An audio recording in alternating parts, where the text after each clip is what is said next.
Hi, and welcome to virtualsheetmusic.com's Meet the Expert. My name is William Fitzpatrick, and I am professor of violin at the Hall Musco Conservatory of Music, which is located on the Chapman University campus in Orange, California. I am as well director of MusiShare, which is located in Irvine. So, we've had a lot of conversations about pitch or intonation with regard to patterns. Well, why don't we look at it in a little more practical way? Let's look at a piece of music, or a couple of pieces of music, and let's explore a bit into how to use these patterns. Why don't we start with Beethoven, the Romance in F major. Now, there are some interesting spots in this Beethoven to figure out how in the world we find the notes. For example, there is a spot which starts with a G and goes to an F. Now, how do we get to that F? Let's look. We have the open G. Now, what do we have in our left hand?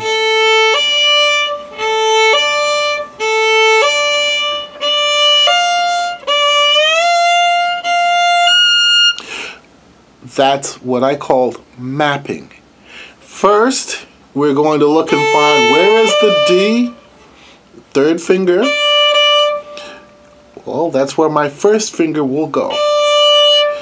What am I going to do next? Whole step, half step. From here, I find it. Now, obviously, we cannot take that much time to find the note, but we can begin to choreograph or to slightly program how we find it while we're playing the G. Let's see, we could do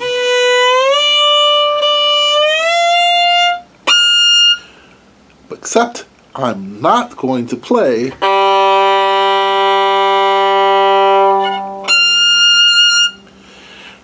that's how I'm going to practice it.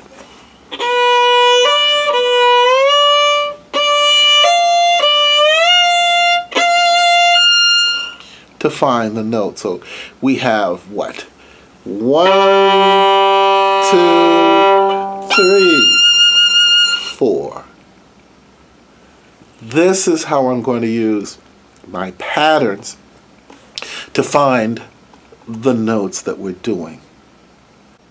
Let's see, let's try another piece. For this piece, let's use Bruch Scottish Fantasy. Now I remember that I went to Sweden to visit a friend who was a violinist, and I was enraptured by Bruch Scottish Fantasy as performed by Michael Rabin. Now, I remember I was trying so hard to play it like Michael Rabin, but to help me with it, I didn't look at the music. Okay? Here we go. I'm playing it for my friend, showing him what I felt was so wonderful about Michael Rabin.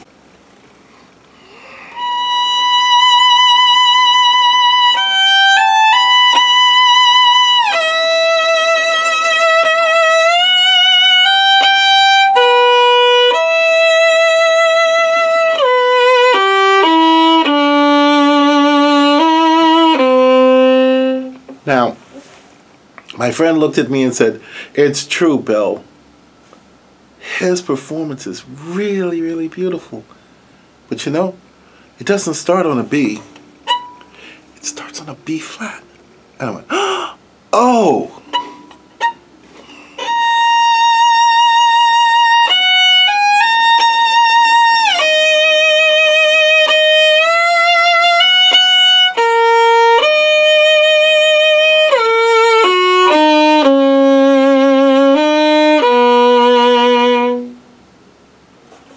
Okay?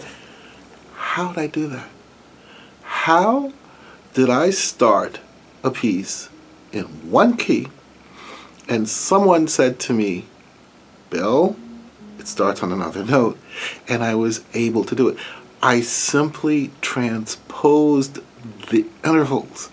I knew where the patterns were.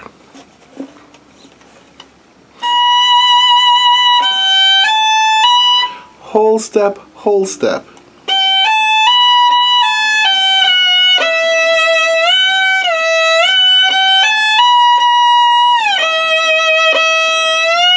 Whole step, half step.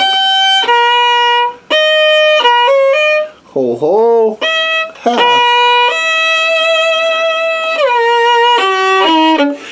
That's how I did it.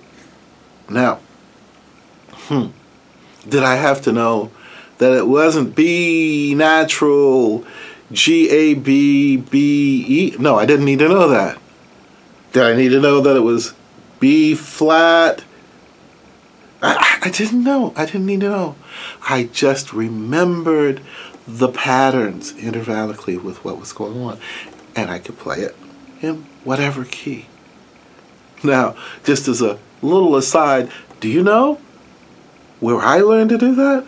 Believe it or not, in Nashville, Tennessee, because I used to do country music sessions there when I was like 17 or 18 years old. And sometimes a singer would come in after we'd practice something, and she would sing or he would sing with us in person or live, and he would come out and go